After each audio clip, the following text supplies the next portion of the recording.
A série de história da tecnologia já tem muita coisa contada, mas faltam algumas que são obrigatórias.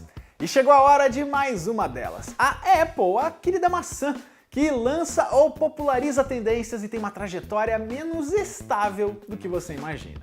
Mas antes desse resumo gigante, deixa aquele joinha porque o vídeo tá bem longo e bem legal. Se inscreve no canal se não for inscrito e toca no sininho para ser avisado cada vez que tiver vídeo novo aqui no canal. Beleza? Agora vamos lá para a história da Apple.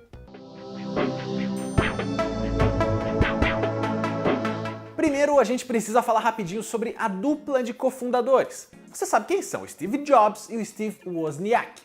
O Jobs é adotado de pai biológico sírio, mas cresceu na Califórnia, na região do Vale do Silício, e das futuras startups entre as cidades de Mountain View e Los Altos.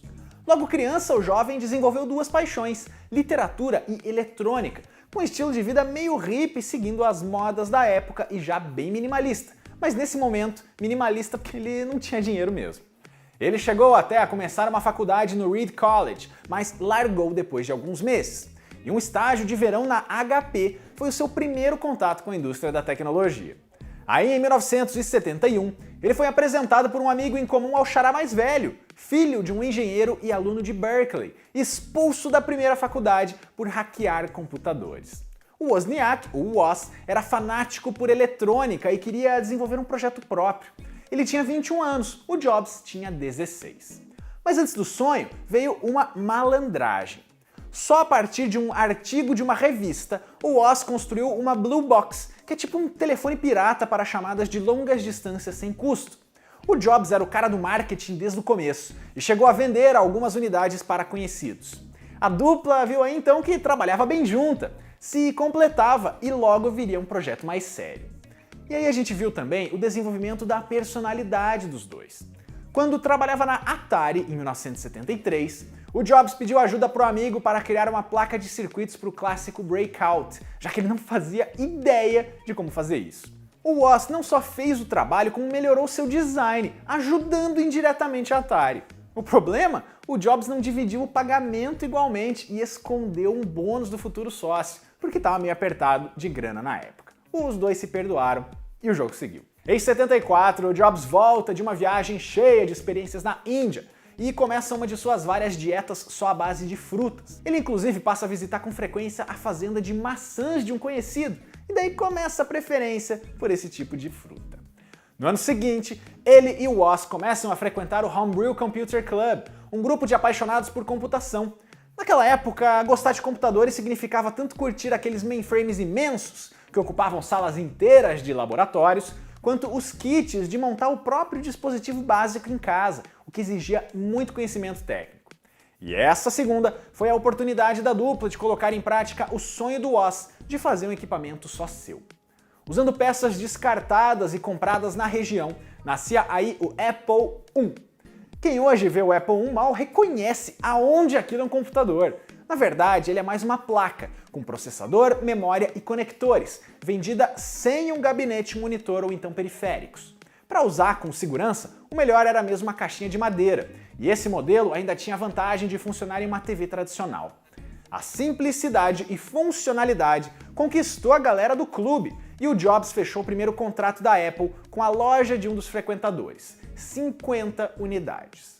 O crédito dessa venda é usado para encomendar as peças e durante um mês, ele, o Woz e alguns colegas fazem maratonas na garagem dos pais do Jobs para deixar todos prontos. A dupla precisou até vender algumas coisas para fechar o orçamento, com o Woz sacrificando uma de suas calculadoras científicas da HP de estimação. No fim, os modelos foram comercializados por $500 para a loja e mais tarde um pouquinho mais caro para o público. Em 1º de abril de 1976, a Apple Computer era oficialmente fundada na Califórnia por Steve Jobs, Steve Wozniak e Ronald Wayne. Peraí, quem? Pois é, tinha um terceiro elemento aí no começo, mas o Wayne não queria riscos financeiros de apostar numa empresa pequena daquelas, porque tinha se dado mal num negócio parecido. Ele só ajudou a assinar a papelada e semanas depois vendeu os seus 10% da empresa para os outros dois e pulou fora. Em entrevistas décadas mais tarde, o quase milionário diz que lamenta mas que é a vida. E vale lembrar que nesse período a primeira logo da Apple é super rebuscada, com uma ilustração que faz referência a Isaac Newton, o físico das teorias da gravidade. E durante todo o ano de 76, o Apple I começa a ser vendido oficialmente e exposto em feiras da área. Como foram só 200 unidades e uma fabricação totalmente caseira, cada uma virou item de colecionador e hoje vale uma nota em leilões. Aí, em 3 de janeiro de 77, a Apple Computer vira uma empresa incorporada e começa a contratar executivos experientes para cuidar da administração. Chegam o primeiro investidor, o Mark McCullough, e o primeiro CEO, Michael Scott. Não é esse Michael Scott. What? E a logo vira uma maçã já mordida, porém colorida com as cores do arco-íris. Com o primeiro computador um sucesso, é hora de partir para o próximo. O Apple II sai em abril de 77 e é o primeiro grande sucesso comercial da empresa. Ele agora tinha um corpo de plástico bem elegante para a época e era capaz de reproduzir gráficos coloridos. O modelo rodava aplicativos de planilhas e cálculos, o que tornava ele ótimo para o mundo corporativo. O Apple II ganhou várias sequências com versões atualizadas, com novos componentes, mas eu vou repetir muito isso no vídeo. Não dá para falar de todos aqui ou a gente nunca vai avançar. E olha só, a crítica maior da imprensa na época é um aspecto que está aí até hoje, o preço. Quase $1.300 na época, o que é muito mais hoje em dia. Em dezembro de 1980, a Apple faz a sua oferta pública de ações e nesse momento ela já é respeitada na área, mas não é gigante. O McCullough, o primeiro investidor, agora é o CEO e a empresa experimenta nesse ano o seu primeiro fiasco, o Apple III. A ideia era ser uma grande atualização do anterior, mas ele teve problemas em absolutamente todos os processos de design, fabricação, funcionamento, até recall o produto sofreu por superaquecer. O lançamento já atrasado aconteceu no fim do ano e não empolgou. Em agosto de 81 chegou o IBM PC, que foi uma verdadeira revolução no conceito de computadores domésticos, criando a primeira grande rivalidade da maçã. Uma versão revisada foi lançada, mas a estratégia da empresa foi retornar para a geração anterior, o Apple II, e não aposentar esses modelos ainda populares. Nesse começo de década, a empresa também diversifica a sua linha de produtos, lançando periféricos próprios, começando por impressoras, como as primeiras desse segmento, mas depois vindo também drives e monitores. Em 83 veio o segundo grande fracasso, o Lisa, computador desenvolvido ao mesmo tempo que o Apple III e igualmente amaldiçoado. Por problemas internos e no produto, ele foi péssimo comercialmente e era caríssimo até mesmo para os padrões da Apple. Milhares de unidades não vendidas foram descartadas num lixão, tipo o que rolou com o Atari no crash dos videogames. Mas o Lisa tinha as suas qualidades, que seriam aproveitadas mais para frente. Esse foi um dos primeiros computadores do mundo que tinha interface gráfica visual para navegação e um mouse, que eram inovações que o Jobs e sua equipe pegaram no Xerox Palo Alto Research, o PARC, depois de uma visita de vários dias ao local. Sobre isso, eu já contei na história da Xerox, mas não foi exatamente um roubo, porque foi tudo combinado. A Xerox levou algumas ações da Apple em troca das visitas, mas é fato que a Xerox merecia mais crédito por isso. E o Lisa tem a curiosidade do nome. O mais provável é que o Jobs batizou a máquina em homenagem à filha, que ele teve de forma não planejada com uma namorada da época e demorou para reconhecer. Mas isso sempre foi negado por ele, e o modelo seria uma sigla para Local Integrated System Architecture. A gente finge que acredita, né? O fato é que em 83 a Apple precisava de uma liderança firme contra as crises. O Jobs encontrou o novo CEO na figura de John Sculley, que comandava a Pepsi e teria sido convencido pela famosa frase: "Você quer ficar vendendo água com açúcar ou quer me ajudar a mudar o mundo?" No ano seguinte, outro projeto sai do papel e coloca a Apple em definitivo entre as gigantes. É o seu grande estouro em PCs, o Macintosh, um computador acessível, com interface, mouse e softwares cheios de utilidades. E como não ficar convencido com aquela propaganda clássica exibida no intervalo do Super Bowl de 84? A Apple colocou a IBM como uma grande corporação rival, enquanto ela seria meio que a resistência, aquela que veio de baixo. A gente já contou a história completa do Mac e de toda a linha, que foi bem longa, então confere o vídeo aqui para saber mais. Aliás, propagandas marcantes e muito marketing eram grandes armas da empresa já nessa época. Nesse período, internamente, na verdade, estava tudo meio que uma bagunça. O Jobs entrava e saía das equipes para dar ordens, brigar com funcionários e impor ideias, e ninguém mais aguentava isso. Além disso, alguns projetos recebiam mais importância do que outros, e isso fez os dois cofundadores saírem da empresa no mesmo ano. Em 6 de fevereiro de 85, o Woz deixa a Apple, insatisfeito com os rumos da companhia. Ele chegou a ficar um tempo como conselheiro oficial, mas hoje só comenta por cima e até critica algumas das novidades. Mais tarde, o Steve Jobs é forçado a se demitir, depois de brigar com o John Sculley e com o conselho. Nós já temos um vídeo aqui só sobre esse episódio da demissão, com todo o contexto completinho.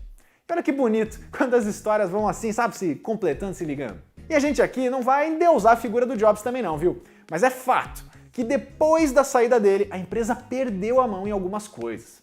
Por exemplo, ela começou a colocar mais e mais atualizações dos seus modelos no mercado, com nomes quase iguais, ou 2, 2C, 2E, 2T. Isso confundia o consumidor e canibalizava os próprios produtos.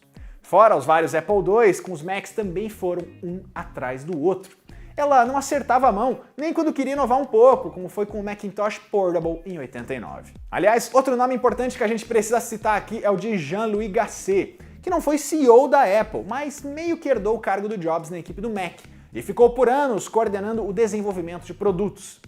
Ele era um dos maiores desafetos do Jobs e teve altos e baixos na empresa. Com a virada da década, a Apple vê a IBM disparar em PCs e vê também a Microsoft despontando em softwares e sistemas operacionais. A solução foi criar mais linhas de produtos, como os computadores Quadra, Centris e Performa, aumentar as impressoras LaserWriter no mercado e fazer uma parceria com Motorola e IBM, que cobraria o seu preço depois. Essa é a aliança que fez a maçã escolher pelos processadores PowerPC, que garantiram um certo diferencial no mercado, mas agora isso é visto como um erro, já que os chips da Intel eram uma alternativa melhor e foram vários os problemas de compatibilidade com softwares e também com plataformas antigas do Mac. O primeiro PowerBook saiu em 91, mas junto com uma boa ideia vinha também produtos bizarros, tipo o Macintosh TV, que era um Mac e uma televisão. Cada vez mais saíam novas famílias ou atualizações das já existentes e ninguém mais lembra hoje dos Workgroup Servers, ou então os Power Macs que saíam tão rápido que você mal sabia qual comprar. Em 93, sob muita pressão, o Sculley sai do cargo de CEO e entrega a difícil tarefa para Michael Spindler, que também não se acerta nas decisões.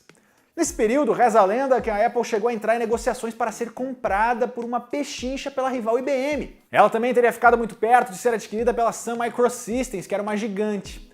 Mas apesar da importância histórica, a empresa não parava de acumular prejuízos e parecia dependente dos desktops, com o setor de notebooks ainda em desenvolvimento. O Spindler ficou marcado ainda por ser o líder numa época de fracassos. É dele o período do Newton, meu quase xará, o assistente pessoal digital, que é tipo um avô dos tablets, com capacidade de reconhecer escrita feita com uma canetinha. Isso era legal, funcionava bem, mas ele era mal feito, demorou mais do que o previsto para sair e encalhou. Em 94, teve a linha de câmeras digitais QuickTake, uma das primeiras do mercado, logo ultrapassadas por marcas especializadas. Tem ainda o console Pippin, pois é um console, feito em parceria com a Bandai em 95 e também um fracasso. Nem em sistemas operacionais a fase era boa, porque o macOS Copland foi cancelado após 2 anos de desenvolvimento. Em 1996 entra Gil Amelio, que fazia parte do conselho e agora tinha a dura tarefa de estancar o sangramento financeiro. Ele tomou decisões mais duras, mas não deu certo, e esse foi o pior ano da história da Apple financeiramente. Mas foi ele também que adquiriu e absorveu nesse ano a empresa Next, justamente a fundada por Steve Jobs durante o período de afastamento. O cofundador estava de volta para casa e menos de um ano depois pega o cargo de CEO interino e depois definitivo. O Jobs foi então quem arrumou a casa. Com carta branca, ele começa a descontinuar uma série de produtos para que a Apple volte a focar em poucos setores. E nessa leva, periféricos como câmeras, impressoras deixam de existir, assim como projetos como o Newton e aquela família imensa de Macs. Ele ainda cancela o licenciamento do macOS, o que impediu por pouco que outras empresas lançassem PCs com o sistema. E como parte de um encontro histórico, ele fecha uma parceria de 5 anos com a Microsoft, pois é. As duas eram rivais em praticamente todos os mercados, já se processavam em várias esferas, mas os dois CEOs lembraram que elas começaram amigas. Em 84, no Mac, a Microsoft lançou exclusivamente para o sistema o seu novo programa, na época um gerenciador de planilhas, chamado Excel. Ao menos por pouco tempo, a poeira estava baixando. Em 15 de agosto de 1998, sai o símbolo dessa retomada, o iMac G3, o início dos gabinetes e monitores coloridos e dos sistemas mais compactos. Colocar o izinho minúsculo ali na frente dos nomes começou aí também. A empresa inicia ainda em 99 uma linha de produtos e serviços usando o seu próprio nome para o ainda jovem Wi-Fi, chamado por eles de AirPort. O primeiro iBook sai em 2000, dando início a uma família de laptops preferencialmente na cor branca e mais elegantes. Em 2001, dois grandes lançamentos. O macOS X, que é o sistema operacional para os computadores da marca, com atualizações anuais, e o primeiro iPod, que foi o grande símbolo da música portátil e foi também o primeiro vídeo da série de história da tecnologia. O aplicativo iTunes é do mesmo ano, primeiro só como uma biblioteca para músicas, depois virando uma das maiores lojas digitais da área. E começa aí também outra revolução. As lojas da marca Apple Stores como uma experiência de consumo. As primeiras no formato estudado e planejado pela equipe de Jobs, abrem nesse ano na Virgínia e na Califórnia. Com as linhas mais enxugadas, a gente começa a ver produtos com visual mais ousado e também trabalhado, tipo o Power Mac G4 Cube de 2000. O responsável por ele estava cada vez mais respeitado na empresa, Jonathan Ive, o Johnny Ive, que virou outro grande símbolo dessa fase. E olha só outros lançamentos desses anos. O Mac Mini de 2005, o primeiro MacBook Pro e o iMac de 2006, a Apple TV em 2007 e o Mac Pro de 2008, que depois ganhou a famosa versão lixeira e depois o ralador de queijo. Essas linhas foram atualizadas ao longo dos anos, mas de forma mais organizada do que antes. E claro que a gente não se esqueceu do iPhone de 2007, que também não foi o primeiro smartphone do mundo, mas virou um símbolo. Mesmo sendo um produto caro e menos diverso em formato e preço que o Android, o celular da Apple domina metade do mercado norte-americano e é a terceira maior fabricante de celulares do mundo. E ó, o primeiro iPad é de 2010, também praticamente inaugurando e rapidamente dominando o mercado de tablets. E já tem história completinha de todas as versões deles aqui no canal, então eu não vou falar delas aqui. Mas aí vem uma péssima notícia. Em 5 de outubro de 2011 falece o Steve Jobs depois de uma luta contra um câncer. A vida do cofundador é sempre celebrada em produtos de várias mídias e você pode conferir. A biografia escrita por Walter Isaacson é super completa e os filmes biográficos, no mínimo, valem a assistida. Quem assume o lugar dele é o Tim Cook, que já assumia quando ele tirava licenças para cuidar da saúde. O estilo dos dois são bem diferentes, o Tim é menos enérgico, mas ele faz escolhas muito interessantes e foi considerado o sucessor perfeito. Os lançamentos não pararam, como o Apple Watch em 2014, virando líder absoluto nessa indústria também e transformando o acessório muito mais do que só em um produto de luxo no pulso, mas também um companheiro na saúde. E 2015 é o último ano da Macworld, uma das maiores feiras de tecnologia individuais do mercado, palco de grandes anúncios e talvez das maiores performances do Steve Jobs. Mas a Apple já não participava delas bem antes, em 2009. Hoje, as conferências da empresa são mais ou menos parecidas. Tem a WWDC, o evento dos iPhones e às vezes ali algum outro isolado. Agora, em 2020, todos feitos de forma gravada no campus da empresa. Há anos, a Apple não participa de feiras gerais, com estandes na CES ou na MWC. Entre os novos modelos, tivemos em 2018 os AirPods e o HomePod, e nem tudo deu certo. A Touch Bar nos Macs, lembra dela? Não pegou muito não, né? E o carregamento sem fio do acessório AirPower virou lenda. Hoje a empresa divide bem a sua linha de produtos em sistemas: iOS, macOS, watchOS, iPadOS e tvOS. E tem um serviço de streaming, o Apple TV Plus. Os últimos produtos lançados até a produção desse roteiro foram a linha iPhone 12 de celulares, com 4 modelos ao todo, e os primeiros MacBooks com o novo processador M1, antes chamado de Apple Silicon e fabricado pela própria empresa. A maçã quer cada vez mais controlar o próprio ecossistema, não só em software, controlando não só a produção dos aparelhos, mas também os seus componentes. A parceria com a Intel, que vinha desde 2006, foi encerrada nesse ano. E sim, a empresa tem os seus sistemas fechados e preços bem acima do normal. Ela às vezes não é a primeira marca a lançar algo, mas faz parecer que foi. São várias as críticas possíveis e você não é obrigado a gostar dela não. Mas a gente não pode deixar também de reconhecer a importância da maçã para a história de toda essa indústria, desde os computadores pessoais do começo dos anos 80 até os smartwatches. Ufa! Essa é a história da Apple, uma empresa histórica, uma empresa gigante que começou numa garagem, caiu, se recuperou e hoje é uma das gigantes indiscutíveis dessa indústria. Se você quer ver a história de uma empresa, de um produto ou de um serviço aqui no quadro, é só deixar o seu comentário. E ó, esse é só um resumo, é só um recorte e muita coisa ficou de fora, afinal é a Apple. Então vamos conversar aqui embaixo também. As fontes da pesquisa estão aqui na descrição. E não se esqueça de conferir ainda a playlist do quadro, porque aquela história que você tanto quer ver já pode ter sido contada aqui. Até a próxima!